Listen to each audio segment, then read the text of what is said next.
Hey guys, I am Nitin Kumar Singh. I hope you all are doing great. आज है 8th में। The Hindu के important news और एडिटोरियल एनालिसिस करें हम लोग। पहला टॉपिक होगा फ्री ट्रेड एग्रीमेंट, जो कि हमने यूके के साथ साइन किया है। क्यों ज़रूरत था हमारे लिए भी और यूके के लिए भी, डिटेल मैनर में समझेंगे। सेकंड टॉपिक है, हाल ही में वाइस प्रेसिडेंट ने एक स्टेटमेंट दिया था कि आज के डेट में जो जुडिशरी है वो लोग एज अ सुपर पार्लियामेंट की तरह एक्ट कर रहे हैं। कोई भी अकाउंटेबिलिटी नहीं है इन लोगों की। तो उससे रिलेटेड एक एडिटोरियल है, उसे डिटेल मैनर में समझेंगे। थर्ड टॉपिक जो रहेगा हमारा कि सेफ हार्बर जो प्रोटेक्शन प्रोवाइड किया जाता है different social media platform, x हो गया, फेसबुक हो गया, कोई भी सोशल मीडिया प्लेटफॉर्म है, उसके कुछ क्लॉज थे जिससे बॉम्बे हाई कोर्ट ने स्टक डाउन कर दिया था कुणाल कामड़ा वाले केस में। तो उसके समझेंगे कि अभी हाल ही में हमारी जो आईटी मिनिस्ट्री है उन्होंने बोला है कि इस क्लॉज को वापस लाने की बात हो रही है। कैसे लेके आएंगे उसे डिटेल मैनर में आज के इस न्यूज़ एनालिसिस में हम लोग समझेंगे। आइए स्टार्ट करते हैं। ये न्यूज़ आर्टिकल बेसिकली डील कर रहा है कि इंडिया ने फाइनली यूके के साथ फ्री ट्रेड एग्रीमेंट साइन कर लिया है। पिछले 3 सालों से इस पर नेगोशिएट किया जा रहा था, माना जा रहा है 2020 से हम लोग इस पर डील कर रहे थे। ठीक है, और फाइनली सिग्नेचर हम दोनों कंट्रीज़ ने कर लिया है। अब ये फ्री ट्रेड एग्रीमेंट होता क्या है? देखो, इसमें जो टैरिफ लगता है ना, इसमें रिड्यूस हो जाता है या फिर टोटली एलिमिनेट कर दिया जाता है। टैरिफ क्या होता है? सपोज करो इंडिया ने कोई प्रोडक्ट यूके के मार्केट में भेजा तो इसके ऊपर टैक्स लगा देते हैं वो लोग कि वो महंगी हो जाए। महंगी हो जाएगी तो उनके जब यूके में पहुंचेगी वो प्रोडक्ट तो ज़्यादा महंगे दामों में बिकेगी, जिसके कारण जो उनका लोकल प्रोडक्ट है वो सस्ते दामों में होगा और लोग उस पर ज़्यादा फोकस करेंगे, ना कि जो इंडिया का प्रोडक्ट है उसके ऊपर। तो ये टैरिफ एलिमिनेट कर दिया जाता है या फिर टोटली रिड्यूस कर दिया जाता है, ख़त्म कर दिया जाता है। नॉन टैरिफ बैरियर भी होता है। टैरिफ आपने जान लिया, डायरेक्टली टैक्स लगा दिया। नॉन टैरिफ बैरियर, यूके क्या करता था? कार्बन टैक्स लगाता था। ठीक है, कार्बन टैक्स लगाया करता था। इंडिया के जो आप बोल सकते हो मेटल हम लोग एक्सपोर्ट कर रहे हैं यूके की मार्केट में, तो उस मार्केट में जाने से पहले उसके ऊपर कार्बन टैक्स लगता था कि कितने लार्ज अमाउंट में उन्होंने कार्बन प्रोड्यूस किया एनवायरनमेंट पे, चलो इसका टैक्स दो। इसमें रिड्यूस हो जाएगा, ये ख़त्म कर दिया जाएगा। और सबसे बड़ी चीज़ है कि अगर इंडिया का जो प्रोडक्ट है यूके मार्केट में जा रही है, उसका जो ऊपर जो भी ये टैक्स टैरिफ लग रहा है वो रिड्यूस हो जाएगी, तो कम प्राइस पे ये यूके की मार्केट में अवेलेबल होगा। ठीक है, और इससे इंडिया को फ़ायदा होगा। क्यों? क्योंकि जो ये टैरिफ और ये टैक्स लगता था, ये पैसा इंडिया में थोड़ी ना आता था, ये उस देश की, उस कंट्री की गवर्नमेंट के जेब में जाता है। बेस्ट एग्जांपल है ट्रम्प। ट्रम्प टैरिफ लगा रहे हैं 100, 200, 50, ऐसे ऐसे लगाए जा रहे हैं। तो वो जो एक्स्ट्रा इनकम आएगा इस टैरिफ के कारण 20%, 50, 100%, ये उस देश की गवर्नमेंट के जेब में जाता है। ठीक है, तो ये फाइनली साइन हो चुका है। इसमें मेन एम ये रहेगा कि म्यूचुअल ट्रेड हो सके, इन्वेस्टमेंट, इकोनॉमिक ग्रोथ हो दोनों कंट्रीज़ का। और ब्रेग्जिट के बाद यूके का सबसे बड़ा डील है आज की डेट में। अब ट्रेड देख लेते हैं कि इंडिया और यूके के बीच में कैसा चल रहा था। 2024 का ये रिपोर्ट है कि 42.6 बिलियन पाउंड का हम लोगों ने ट्रेड किया था, जिसमें से यूके ने 17.1 बिलियन और इंडिया ने कितना एक्सपोर्ट किया था, एक तरीके से देखा जाए 25.5 बिलियन पाउंड का किया था। तो इंडिया का यहाँ पे विन विन सिचुएशन था, काफ़ी लार्ज अमाउंट में हम लोग करते हैं। और इंडिया के लिए UK 11th largest trade partner है, जो कि आने वाले टाइम पे ये सिचुएशन इंप्रूव होते हुए आपको नज़र आएगी। और यूके के लिए लगभग second largest FDI, foreign direct investment, UK की मार्केट में इंडिया करता है। सेकेंड नंबर पे हम लोग हैं। ठीक है, तो इंडिया कितना इंपॉर्टेंस रखता है यूके के लिए ये यहीं पे आपको पता चल जाता है। अब कौन कौन से गुड और सर्विसेज है, क्योंकि जो ये बात कर रहा हूँ ना फ्री ट्रेड एग्रीमेंट का, ये गुड एंड सर्विसेज पे लगती है। गुड जो भी खाने पीने के जो सामान होते हैं उन सब चीज़ों की बात की जा रही है। बिस्किट हो गया, चॉकलेट हो गया, सॉफ्ट ड्रिंक्स हो गए, ठीक है, इन सब चीज़ों पे। और सर्विसेज जो हमारी आईटी इंडस्ट्री प्रोवाइड करती है, ठीक है, उसके बारे में बात कर रहे हैं। तो विस्की, जिन, इन सब में का जो प्राइस है 150% जो टैरिफ लगता था वो घट के 75% हो सकता है। और देन इसको 40% कर दिया जाएगा आने वाले 10 सालों के लिए। ठीक है, ऑटोमोबाइल के ऊपर टैरिफ जो था 100% लगाया करते थे, अब वो 10% हो जाएगा घट करके।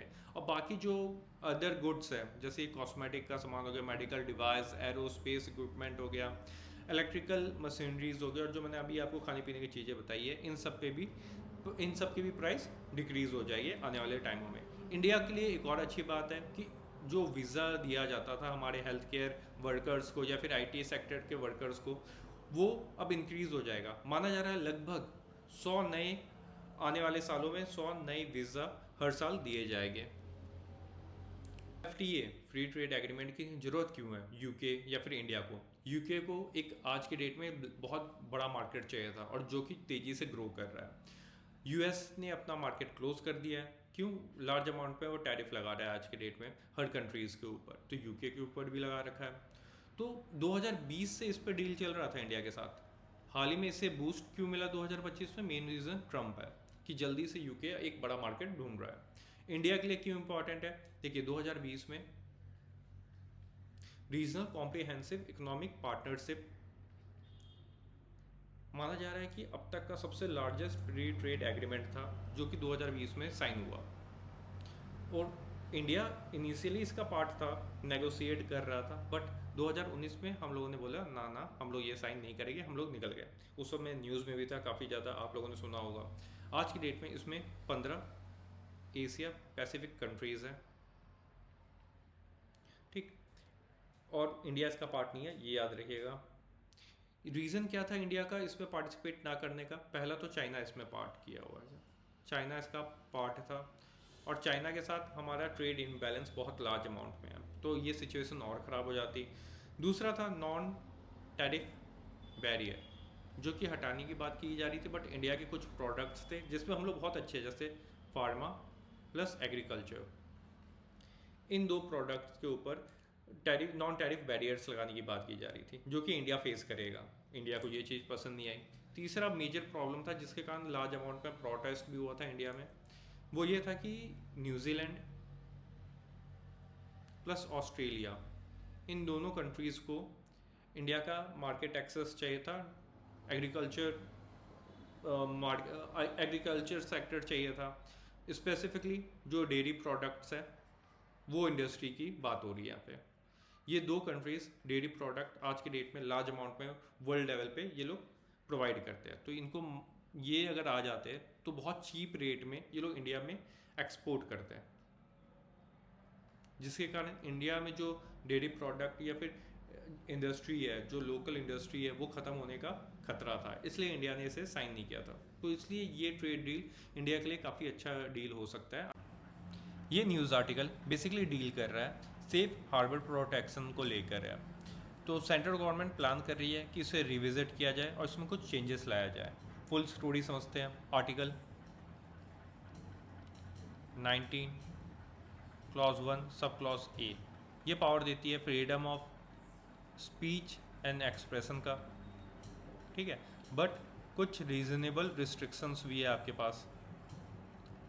हमारे कॉन्स्टिट्यूशन में 8 रीजनेबल रिस्ट्रिक्शंस हैं, जैसे कि सिक्योरिटी ऑफ द स्टेट हो गया,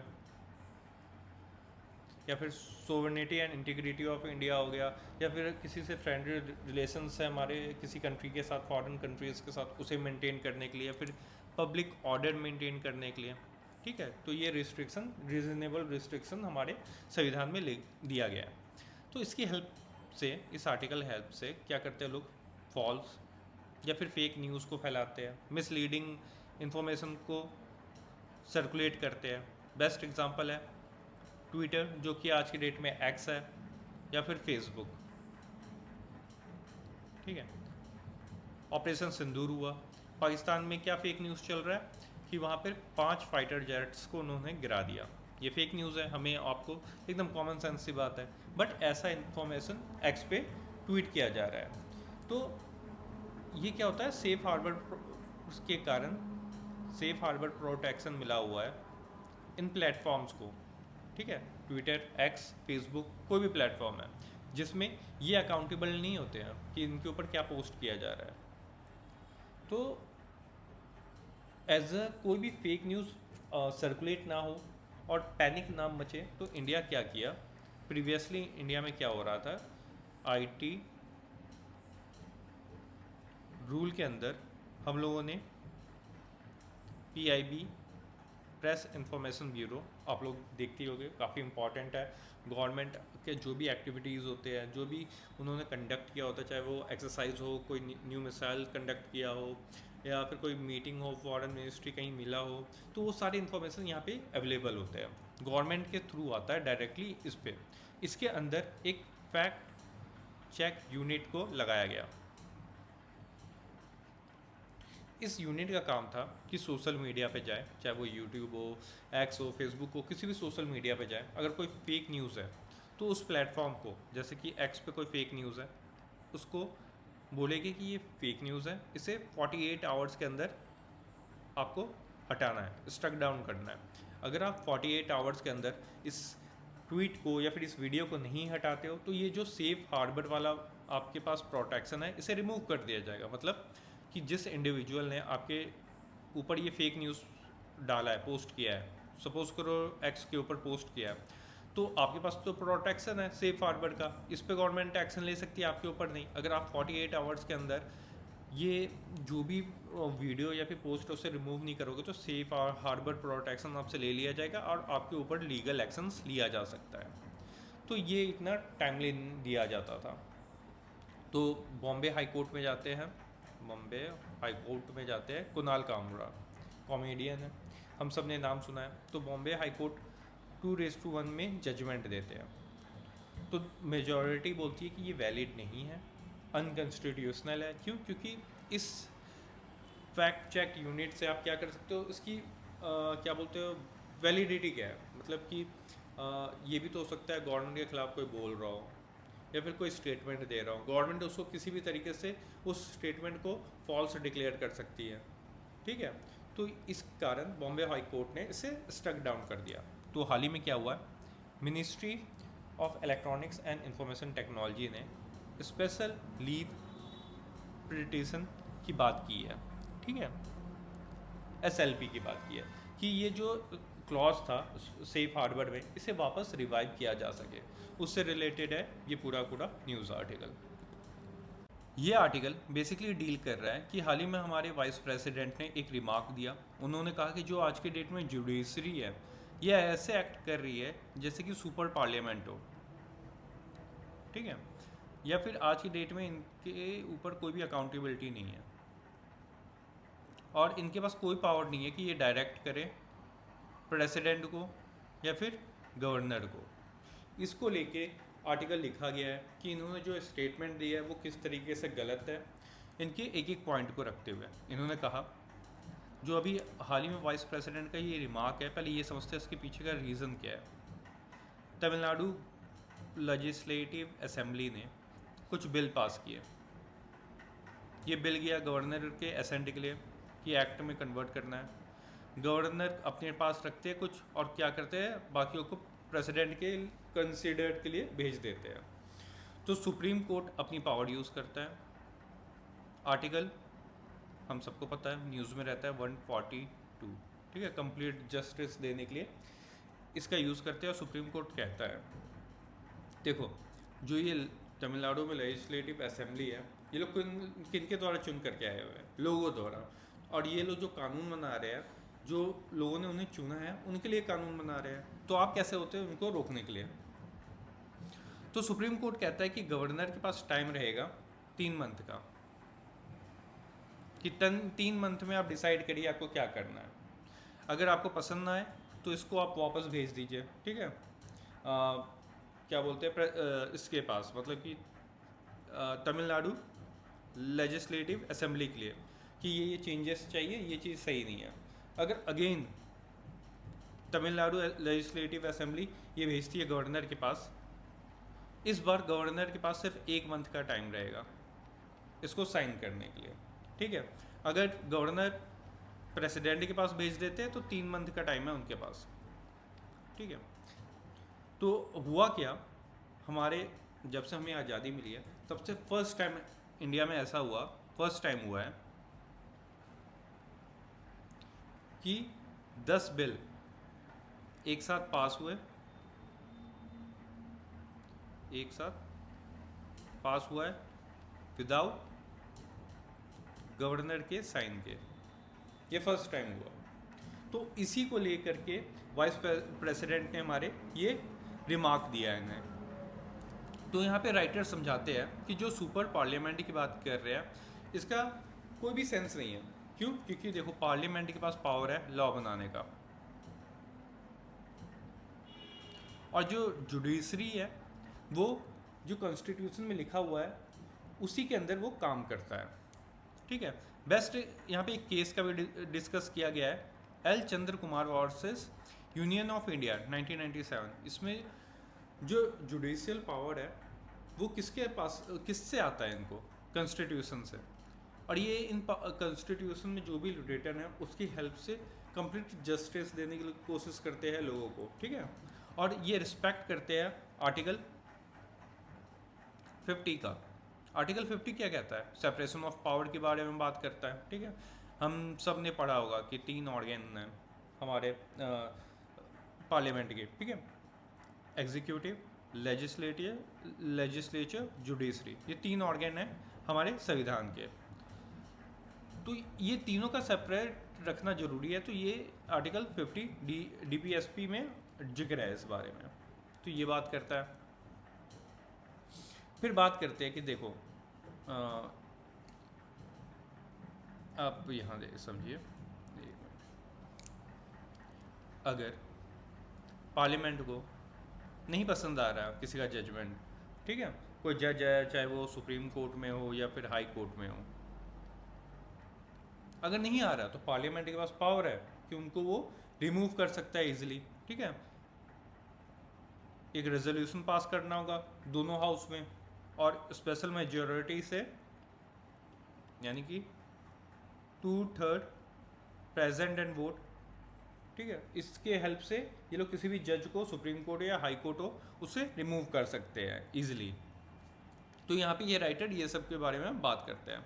फिर बात करते हैं प्रेसिडेंट के रोल के बारे में। देखिए आज की डेट में जो प्रेसिडेंट है, आर्टिकल 52 डील करता है प्रेसिडेंट से, मतलब there shall be a president of India. Article 53 executive power के बारे में बात करता है। आर्टिकल 79 ये बात करता है कि हमारे देश में सबसे पहले आते हैं प्रेसिडेंट, उनके नीचे आती है बोथ हाउस। बोथ हाउस का मतलब राज्यसभा और लोकसभा। ठीक। तो इस तरीके से हायरार्की है, तो उसके बारे में डील करता है। अगर ध्यान से देखो आर्टिकल 52 और 53 एग्जीक्यूटिव के बारे में बात कर रहा है और आर्टिकल 79 लेजिस्लेटिव पावर के बारे में बात कर रहा है। तो प्रीलिम्स पॉइंट ऑफ व्यू से ये चीज़ें इंपॉर्टेंट हो जाती है, आर्टिकल्स आप ध्यान रखिएगा।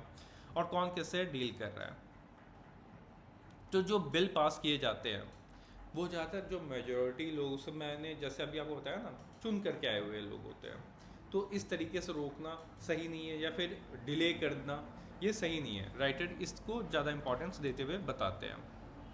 तो वही सेम लाइन कि आर्टिकल 142 सुप्रीम कोर्ट ने इसका यूज़ किया कि कंप्लीट जस्टिस प्रोवाइड कर सके लोगों में, जो लोगों से चुन करके जो आए हुए लोग हैं, जो लेजिस्लेटिव असेंबली में बिल बना रहे हैं, वो बिल पास हो सके। तो इससे डील करता है। और ये भी बोलते हैं कि देखो सपोज करो सुप्रीम कोर्ट ने कोई बिल को रोक दिया, कुछ भी रीज़न हो सकता है। ठीक। तो पार्लियामेंट, जो भी लेजिस्लेटिव असेंबली है या फिर पार्लियामेंट है, इनके पास पावर है। ये लोग क्या कर सकते हैं, सपोज एक बिल है, कोई रीज़न सा रोक दिया गया कि ये जो आप देखो, जब कोई बिल आता है ना उसके साथ रीज़न बताया जाता है कि ऑब्जेक्टिव क्या है उस बिल का और रीज़न। अगर सुप्रीम कोर्ट कोई भी लॉ को स्ट्रक डाउन कर देती है उसके रीज़न से, तो अगली बार आप आइए अलग रीज़न लेकर के उस बिल को वापस लेके आ सकते हो, एक्ट में कन्वर्ट कर सकते हो। ठीक। तो ये पावर सब है पार्लियामेंट के पास, जो कि आपको इसमें सुप्रीम कोर्ट या हाई कोर्ट के पास ये पावर नहीं है, किसी भी जज के पास पावर नहीं है, जो कि ये स्टेटमेंट दिया गया है।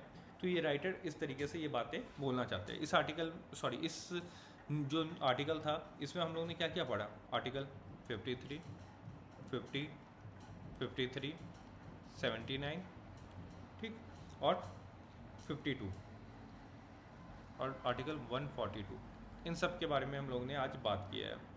यहाँ पे आर्टिकल 50 में हमने बात किया था सेपरेशन ऑफ पावर के बारे में। आर्टिकल 53 में बात किया था हमने there shall be a president of India के बारे में बात हुआ था। आर्टिकल 79 में हमने बात किया था कि ये डिफाइन करता है, स्ट्रक्चर डिफाइन करता है, एग्जीक्यूटिव पावर डिफाइन करता है, ठीक। आर्टिकल 142 कंप्लीट जस्टिस के बारे में बात करता है। आर्टिकल 79 बताता है कि यहाँ पे 3 बॉडीज़ है, ठीक है, प्रेसिडेंट, हायरार्की समझिए, राज्यसभा फिर लोकसभा, 3 ऑर्गन्स है हमारे, ऑर्गन्स बोल रहा हूँ, 3 बॉडीज़ है हमारे पार्लियामेंट की इंपॉर्टेंट बॉडीज़ है, ठीक है। ये लेजिस्लेटिव रोल प्ले करता है, ये एग्जीक्यूटिव रोल प्ले करता है। आइए